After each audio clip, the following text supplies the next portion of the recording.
ಅನ್ನದಾತ ಸುಖೀಭವ ಕಾರ್ಯಕ್ರಮದ ಸಮಸ್ತ ವೀಕ್ಷಕರಿಗೆ ಈ ಒಂದು ಸಂಚಿಕೆಗೆ ಸ್ವಾಗತ ಸುಸ್ವಾಗತ.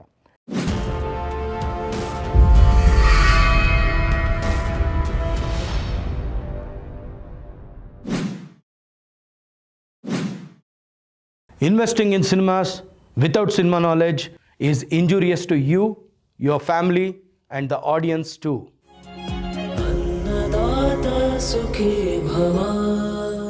ಇವತ್ತು ನಾನು ಏನು ಮಾತಾಡಕ್ಕೆ ಹೊರಟಿದ್ದೀನಿ ಅಂತಂದರೆ, ಇದಕ್ಕಿಂತ ಮುಂಚಿನ ಸಂಚಿಕೆಗಳಲ್ಲೂ ಮಾತಾಡಿದ್ದೀನಿ. ಏನು ಅಂದರೆ, ಈ ಕನ್ನಡ ಚಿತ್ರಗಳಿಗೆ ಯಾರು ವೀಕ್ಷಕರು ಬರ್ತಾಯಿಲ್ಲ, ಥಿಯೇಟ್ರಿಗೆ ಜನ ಬರ್ತಾಯಿಲ್ಲ, ಅದು ಇದು ಅಂತ ಮಾತಾಡ್ತಿದ್ರು. ಓಕೆ, ಬಟ್ ನಾನು ಇಲ್ಲಿ ಮಾತಾಡಕ್ಕೆ ಹೊರಟಿರೋದೇನು ಅಂತಂದರೆ ಒಂದು ವಿಷಯ. ಏನು ಆ ವಿಷಯ ಅಂದರೆ, ನಮ್ಮ ಹಾಲಿವುಡ್ ಡೈರೆಕ್ಟರ್ ಆದಂಥ ಕ್ರಿಸ್ಟೋಫರ್ ನೋಲನ್, ಅಂದರೆ ತುಂಬ ಒಳ್ಳೊಳ್ಳೆ ಹೆಸರುವಾಸಿ ಸಿನಿಮಾಗಳನ್ನ ಮಾಡಿರೋರು, ತುಂಬ ಕ್ರಿಯೇಟಿವ್ ಡೈರೆಕ್ಟ್ರು, ದೊಡ್ಡ ಡೈರೆಕ್ಟ್ರು, ಅವ್ರದ್ದು ಸಿನಿಮಾಗಳೆಲ್ಲ ಹಿಟ್ಟು. ಅವರು ಇವಾಗ ಒಡೆಸಿ ಅಂತ ಒಂದು ಚಿತ್ರನ ರಿಲೀಸ್ ಮಾಡ್ತಾಯಿದ್ದಾರೆ, ಜಗತ್ತಿನಾದ್ಯಂತ ರಿಲೀಸ್ ಮಾಡ್ತಾಯಿದ್ದಾರೆ. ಅವರು ಮೊನ್ನೆ ಹೋದ ವಾರ ಶನಿವಾರ ಮುಂಬೈಗೆ ಬಂದು ಒಂದು ಪ್ರೆಸ್ ಮೀಟ್ನ ಮಾಡ್ತಾರೆ. ಆ ಪ್ರೆಸ್ ಮೀಟ್ನ ಮಾಡುವಾಗ ಅವ್ರು ಏನಂತಾರೆ ಅಂದರೆ, ಇಂಡಿಯಾನಲ್ಲಿ ಇರುವಂಥ ಒಂದು ಸಿನಿಮಾಗೋಸ್ಕರ ಪ್ರೀತಿ ಇದೆಯಲ್ಲ, ಅದು ಜಗತ್ತಿನಾದ್ಯಂತ ಎಲ್ಲೂ ಕಂಡಿಲ್ಲ ನಾನು. The love for cinema in India is extraordinary. ಅದೊಂಥರ ಬೇರೆ ಕಂಟ್ರಿಗಳಿಗೆ ನಾವು ಕಂಪೇರ್ ಮಾಡಿದ್ರೆ love for cinema in India is much more ಅಂತ ಹೇಳ್ತಾರೆ. ಆಮೇಲೆ ಅವರೇನಂತಾರೆ, ಭಾರತೀಯ ಚಿತ್ರ ಪ್ರೇಕ್ಷಕ ಯಾರಿದ್ದಾನೆ ಅವನು ತುಂಬ ನಾಲೆಜಬಲ್, ಅವನು ತುಂಬ ಲವ್ ಮಾಡ್ತಾನೆ ಸಿನಿಮಾನ, ಜೊತೆಗೆ ಅವನು ತುಂಬಾ ಸಿನಿಮಾ ಬಗ್ಗೆ ತಿಳ್ಕೊಂಡಿರ್ತಾನೆ, ಮತ್ತು ವಿಮರ್ಶೆಗಳನ್ನೂ ಹಂಗೆ ಕರೆಕ್ಟಾಗಿ ಮಾಡ್ತಾನೆ. ಒಳ್ಳೆ ಚಿತ್ರಗಳಿಗೆ ಒಳ್ಳೊಳ್ಳೆ ಚಿತ್ರಗಳನ್ನ ಕೊಟ್ಟಾಗ ಅದಕ್ಕೆ ಸಪೋರ್ಟ್ ಕೂಡ ಮಾಡ್ತಾನೆ. ಇಂಡಿಯಾನಲ್ಲಿ ಸಪೋರ್ಟ್ ಸಿಕ್ಕಿ ಹಿಟ್ಟಾದರೆ ಜಗತ್ತಿನಲ್ಲಿ ಅದು ಹಿಟ್ಟಾದಂಗೆ ಅಂತ ಹೇಳ್ತಾರೆ. ಇದೇ ವಿಷಯಕ್ಕೆ ನಾವು ಬಂದರೆ, ನಮ್ಮ ಇಲ್ಲಿನ ಒಬ್ಬ ನಿರ್ದೇಶಕ ನಿರ್ಮಾಪಕ ಅಂದರೆ ಕಮಲ ಹಾಸನ್ ಏನು ಹೇಳ್ತಾರೆ, ಇಡೀ ಇಂಡಿಯಾಲಿ ಸಿನಿಮಾ ಹಿಟ್ಟಾಗಬೇಕು ಅಂದರೆ ನಮ್ಮ ಬೆಂಗಳೂರಲ್ಲಿ ಹಿಟ್ಟಾಗ್ಬಿಟ್ರೆ ಎಲ್ಲ ಕಡೆ ಹಿಟ್ಟಾಗುತ್ತೆ ಅಂತ. ಅದಕ್ಕೊಂದು ಕಾರಣ ಇದೆ. ಏನು ಅಂತಂದರೆ, ನಾವು 5 ರಾಜ್ಯಗಳ 6 ರಾಜ್ಯಗಳದ್ದು ಬೌಂಡ್ರಿನ ಶೇರ್ ಮಾಡ್ತೀವಿ ನಾವು. ಅಂದರೆ ತಮಿಳ್ನಾಡು ಇರ್ಬೋದು, ಆಂಧ್ರ, ತೆಲಂಗಾಣ, ಮತ್ತು ಕೇರಳ, ಮತ್ತು ಮಹಾರಾಷ್ಟ್ರ, ಗೋವಾ, ಈ ಥರ ನಾವು ಇಷ್ಟೆಲ್ಲ ಬಾರ್ಡರ್ಸ್ನ ಶೇರ್ ಮಾಡ್ತೀವಿ. ಮಲ್ಟಿ ಲಿಂಗ್ವಿಸ್ಟಿಕ್ ಸ್ಟೇಟ್ ಥರ ನಮ್ಮದು ಏನಾಗ್ಬಿಟ್ಟಿದೆ ಅಂದರೆ, ಅಲ್ಲಲ್ಲಿ ಒಂದೊಂದು 100-150 ಕಿಲೋಮೀಟ್ರ್ ಹೋಗ್ಬಿಟ್ರೆ ಬೇರೆ ಬೇರೆ ಭಾಷೆ ಮಾತಾಡೋರು. ಯಾಕೆಂದರೆ ಆ ಬಾರ್ಡರ್ ಶೇರ್ ಮಾಡೋರೆಲ್ಲನೂ ನಮಗೆ ಎಲ್ಲ ಭಾಷೆಗಳನ್ನೂ ಮಾತಾಡ್ತೀವಿ ನಾವು. ಆಮೇಲೆ ಫಾರ್ ಎಕ್ಸಾಂಪಲ್, ಯಾರೇ ಒಬ್ಬರು ನಾರ್ತ್ ಇಂಡಿಯನ್ ಬಂದು ಮಾತಾಡಿದ್ರು ಅವ್ರ ಹತ್ರ ಹಿಂದಿಲಿ ಮಾತಾಡ್ತೀವಿ, ತೆಲುಗುವ್ರು ಬಂದು ತೆಲುಗಲ್ಲಿ ಮಾತಾಡ್ತೀವಿ, ತಮಿಳವ್ರು ಬಂದು ತಮಿಳಲ್ಲಿ ಮಾತಾಡ್ತೀವಿ. ಇದು ಎಲ್ಲ ಕರ್ನಾಟಕದಲ್ಲಿರೋ ಜನಕ್ಕೆ ಎಲ್ಲ ಭಾಷೆಗಳು ಬರೋದು ಒಂಥರ ಅಡ್ವಾಂಟೇಜು, ಒಂಥರ ಡಿಸಡ್ವಾಂಟೇಜ್ ಆಗಿದೆ. ಯಾಕೆಂದರೆ ನಮಗೆ ನಾವೇ ಕಾಂಪಿಟೇಷನ್ನ ಕ್ರಿಯೇಟ್ ಮಾಡ್ಕೊಂಡ್ಬಿಟ್ಟಿದ್ದೀವಿ. ಎಲ್ಲ ಲ್ಯಾಂಗ್ವೇಜು ಕಾಂಪಿಟೇಷನ್ನೇ ಇವಾಗ ಕನ್ನಡ ಚಿತ್ರಗಳಿಗೆ. ಬಟ್ ಅಲ್ಲಿ ಅರ್ಥ ಆಯ್ತಾ ನಿಮಗೆ? ಅಂದರೆ ಇಂಡಿಯನ್ ಆಡಿಯನ್ಸ್ನ ಹೊಗಳ್ತಾನೆ. ಹಂಗಂದರೆ ಒಂದು ಇಂಗ್ಲೀಷ್ ಚಿತ್ರವನ್ನು ನೋಡೋಕ್ಕೆ ಇಂಡಿಯನ್ ಆಡಿಯನ್ಸ್ ಬರ್ತಾರೆ. ಅಲ್ಲಿ ಒಂದು ಆಶ್ಚರ್ಯನೂ ಪಡ್ತಾರೆ ಕ್ರಿಸ್ಟೋಫರ್ ನೋಲನ್. ಏನು ಅಂತಂದರೆ, ಇದೇ ಹಿಂದೆ ಬಂದಂಥ ಒಂದು ಅಬ್ಸೆಷನ್ ಅನ್ನೋ ಫಿಲಮ್ಗೆ ಇಂಡಿಯನ್ ಕಲೆಕ್ಷನ್ಸ್, ಥಿಯೇಟ್ರಿಕಲ್ ಕಲೆಕ್ಷನ್ಸು ಇಷ್ಟು ಜಾಸ್ತಿ ಇದೆಯಾ ಅಂತ. ನಾವೇನು ಮಾತಾಡ್ತೀವಿ, ಪೈರಸಿ ಬಗ್ಗೆ ಮಾತಾಡ್ತೀವಿ. ಟೆಲಿಗ್ರಾಮಲ್ಲಿ ಮಾರನೇ ದಿನ ಬೆಳಗ್ಗೆ ಪೈರಸಿ ಆಗ್ಬಿಡ್ತದೆ, ಬಂದ್ಬಿಡ್ತದೆ ನಮ್ಮ ಸಿನಿಮಾಗಳು ಅಂತ ನಾವು ಹೇಳ್ತೀವಿ. ಇಂಗ್ಲೀಷ್ ಸಿನಿಮಾಗಳಾಗಲ್ವಾ?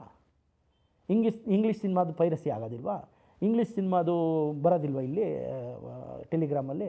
ಆದರೂ ಯಾಕೆ ಜನ ಥಿಯೇಟ್ರಿಗೆ ಹೋಗಿ ನೋಡ್ತಾರೆ? ಯಾಕೆ ಅದ್ರ ಥಿಯೇಟ್ರಿಕಲ್ಸ್ ಕಲೆಕ್ಷನ್ ಜಾಸ್ತಿ ಇದೆ ಅಂದರೆ, ಆ ಸಿನಿಮಾನ ಥಿಯೇಟ್ರಲ್ಲೇ ಎಕ್ಸ್ಪೀರಿಯನ್ಸ್ ಮಾಡಬೇಕು ಅನ್ನೋ ಕನ್ಕ್ಲೂಷನ್ಗೆ ಬಂದುಬಿಟ್ಟಿದ್ದಾನೆ ಪ್ರೇಕ್ಷಕ. ಅಂದರೆ ನಾವಿಲ್ಲಿ ಪ್ರೇಕ್ಷಕರನ್ನ ಬೈಯೋ ಅಂಥ ಅವಶ್ಯಕತೆ ಇಲ್ಲ. ಪ್ರತಿಯೊಬ್ಬ ಡೈರೆಕ್ಟರ್ ಆಗಿರ್ಬೋದು, ಪ್ರತಿಯೊಬ್ಬ ಪ್ರತಿಯೊಬ್ಬ ಡೈರೆಕ್ಟರ್ ಆಗಿರ್ಬೋದು, ಪ್ರತಿಯೊಬ್ಬ ಪ್ರೊಡ್ಯೂಸರ್ ಆಗಿರ್ಬೋದು, ಇವತ್ತು ನಾವು ಸಿನಿಮಾ ಮಾಡ್ತಾಯಿದ್ದೀವಿ, ಕನ್ನಡ ಸಿನಿಮಾ, ಯಾರೋ ಬಂದು ನೋಡ್ತಾ ಇಲ್ಲ, ಅವ್ರ ಕೈಯಲ್ಲೇ ಫೋನ್ ಬಂದುಬಿಟ್ಟಿದೆ, ಫೋನಲ್ಲೇ ಕಂಟೆಂಟ್ ಬಂದುಬಿಟ್ಟಿದೆ. ಇದು ಜಗತ್ತಿನಲ್ಲಿ ಯಾರಿಗೂ ಬಂದಿಲ್ವಾ? ಅಂದರೆ ಇಂಗ್ಲೀಷ್ ಸಿನಿಮಾದವ್ರಿಗೆ ಇದು ಅನ್ವಯಿಸೋದಿಲ್ವಾ?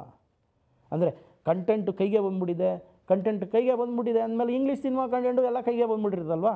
ಅಂದಮೇಲೆ ಯಾಕೆ ಇಂಗ್ಲೀಷ್ ಸಿನಿಮಾಗೆ ಅಥವಾ ಕಂಟೆಂಟ್ ನಮ್ಮ ಕನ್ನಡದಲ್ಲೇ ಕಂಟೆಂಟ್ ಓರಿಯೆಂಟೆಡ್ ಅಥವಾ ಒಂದು ದೊಡ್ಡ ಸ್ಕೇಲ್ ಸಿನಿಮಾ ಆಗಿರ್ಬೋದು ಬಂದರೆ ಯಾಕೆ ಆಗಲ್ಲ? ಆಮೇಲೆ ನಮ್ಮಲ್ಲಿ ಒಂದು ಮಾರ್ಕೆಟಿಂಗ್ ಸ್ಟ್ರಾಟಜಿ ಅನ್ನೋದನ್ನ ನಾವು ಏನು ಮಾಡಿದ್ದೀವಿ ಅಂತಂದರೆ, ನಮ್ಮ ಫೋನಲ್ಲಿರುವಂಥ ವಾಟ್ಸಪ್ ಗ್ರೂಪ್ಗೆ ಹಾಕ್ಬಿಟ್ರೆ ನಾವು ಮಾರ್ಕೆಟಿಂಗ್ ಮಾಡಿಬಿಟ್ವಿ, ಎಲ್ಲರಿಗೂ ಹೊರ್ಟೋಯ್ತು. ಇದೊಂದು ರಾಂಗ್ ಕಾನ್ಸೆಪ್ಟು. ಏನಕ್ಕೆ ಅಂತ ಹೇಳ್ತೀನಿ. ನಮ್ಮಲ್ಲಿ ಯಾವುದ್ಯಾವುದು ವಾಟ್ಸಪ್ ಗ್ರೂಪ್ ಇರುತ್ತೆ, ಆ ವಾಟ್ಸಪ್ ಗ್ರೂಪಲ್ಲೆಲ್ಲ ನಮಗೆ ಗೊತ್ತಿರೋರನ್ನೇ ಹಾಕ್ಕೊಂಡಿರ್ತೀವಲ್ವ, ನಮಗೆ ಗುರ್ತಿರೋರನ್ನೇ ಹಾಕ್ಕೊಂಡಿರ್ತೀವಿ. ಅಂದರೆ they are all closely associated to you.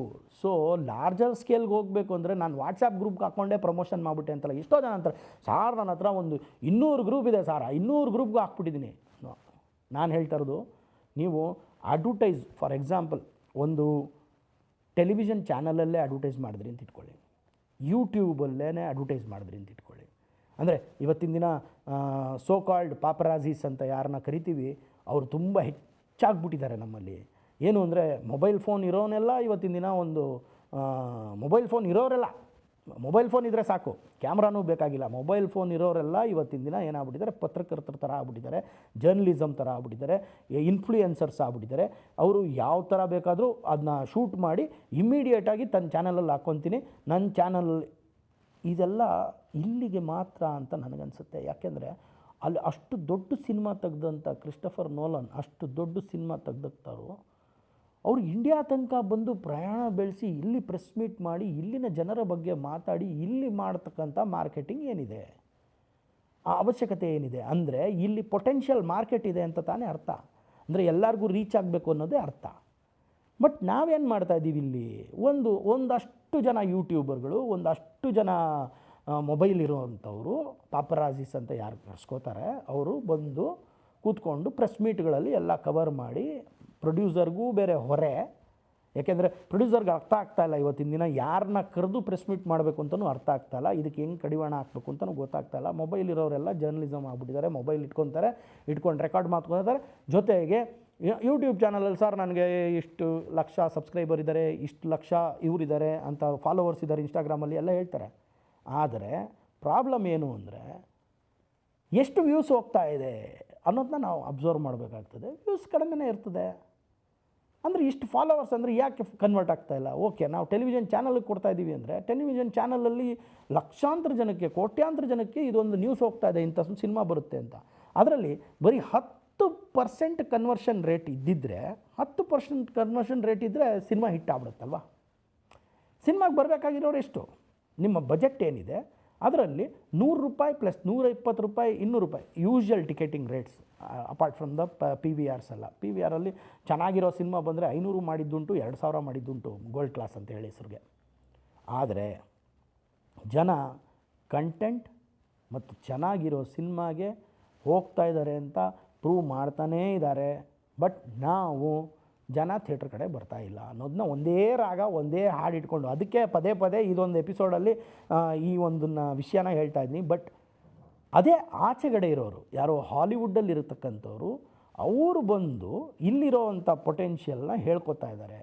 ಆಮೇಲೆ ಅವರು ತೆಗಿಯತಕ್ಕಂಥ ಸಿನಿಮಾನ ಅವ್ರು ತೆಗ್ದಿರೋದು ಐಮ್ಯಾಕ್ಸ್ ಕ್ಯಾಮ್ರಾನಲ್ಲೇ ತೆಗ್ದಿದ್ದಾರೆ. ಐಮ್ಯಾಕ್ಸ್ ಕ್ಯಾಮ್ರಾ ಅಂದ್ರೇ ಅದ್ರ ಸೆನ್ಸಾರೇ ಇಷ್ಟ ಆಗಲ್ಲ, ಅದ್ರದ್ದೊಂದು ಬಾಡಿ, ಅದ್ರ ಜೊತೆಗೆ ಅದಕ್ಕೆ ಹಾಕೋವಂಥ ಕೇಸು ಎಲ್ಲ ನೋಡಿದ್ರೆ ಇಷ್ಟಾಗಲ್ಲ, ಇಷ್ಟು ಉದ್ದ ಇದೆ. ಆ ರೀಲು 1000 ಅಡಿ ಇದ್ದರೆ ಅದು 3 ನಿಮಿಷ ಅಷ್ಟೇ ಬರೋವಂಥ ಒಂದು ಫೆಸಿಲಿಟಿ ಇರತಕ್ಕಂಥ ಕ್ಯಾಮ್ರಾ. ಅವರು ಅದೇ ಕ್ವಾಲಿಟಿ ಬರಬೇಕು, ನಾನು ರೀಲಲ್ಲೇ ತೆಗಿತೀನಿ, ಮುಂಚಿನ ಕಾಲದಲ್ಲಿ ಹೆಂಗೆ ಎಡಿಟ್ ಆಗ್ತಿತ್ತು ಹಂಗೆ ಮಾಡ್ತೀನಿ. ಇವತ್ತಿನ ದಿನ ಅದಕ್ಕೆ ಮ್ಯೂಸಿಕ್ ನೋಡಿದ್ದೀವಿ, ಮ್ಯೂಸಿಕ್ ನೋಡಿದ್ರೂ ಮ್ಯೂಸಿಕ್ಕು, ಫಾಲಿ ವರ್ಕ್ ನೋಡಿದ್ದೀವಿ, ಇನ್ನೊಂದು ನೋಡಿದ್ದೀವಿ. ಎಲ್ಲ ಪ್ರತಿ ಒಂದೂ ಹಳೇ ಕಾಲದಲ್ಲಿ ಹೆಂಗೆ ನಡೀತಿತ್ತು ಅದೇ ಥರನೇ ಮಾಡಿಕೊಂಡು ಆ ಕ್ವಾಲಿಟಿನ ಬಿಡಲ್ಲ, ನಾನು ಅದೇ ಕ್ವಾಲಿಟಿಲಿ ಮಾಡ್ತೀನಿ ಅಂತ ಮಾಡ್ತಕ್ಕಂಥ ಒಂದು ಕೆಲಸನ ಮಾಡಿದ್ದಾರೆ. ಆ ಒಡಿಸಿ ಅನ್ನೋ ಒಂದು ಚಿತ್ರಕ್ಕೆ ಸರಿಸುಮಾರು 2000 ಕೋಟಿಗಿಂತ ಹೆಚ್ಚು ಬಂಡವಾಳವನ್ನು ಹೂಡಿದ್ದಾರೆ, ಅವರೇನೇ ಪ್ರೊಡ್ಯೂಸರ್. ಸೊ 2000+ ಕೋಟಿದು ಒಂದು ಸಿನಿಮಾನ ಅವರು ಕರೆಕ್ಟಾಗಿ shooting days, number of days ಅಂತ ಲೆಕ್ಕ ತೊಗೊಂಡ್ರೆ 91 ಡೇಸಲ್ಲಿ 2025 ಮುಗಿಸಿದ್ದಾರೆ ಅಂತ ಒಂದು ಮಾತು. ನಮ್ಮಲ್ಲಿ ಎಲ್ಲಿ ಮಾಡ್ತಾಯಿದ್ದೀವಿ ನಾವು ಅಷ್ಟೇ ದಿನದಲ್ಲಿ ಮಾಡ್ತೀವ? 130 ಕೋಟಿ ರೂಪಾಯಿದೇ ಒಂದು ಸಿನಿಮಾ ಅಂತ ಲೆಕ್ಕ ತೊಗೊಳ್ಳೋಣ, 100 ಕೋಟಿದು ಒಂದು ಸಿನಿಮಾ ಅಂತ ಲೆಕ್ಕ ತೊಗೊಳ್ಳೋಣ. ಎಷ್ಟು ವರ್ಷ ತೊಗೊಂಡಿದ್ದೀವಿ? 4 ವರ್ಷ 5 ವರ್ಷ ತೊಗೋತೀವಿ ಅಲ್ವಾ?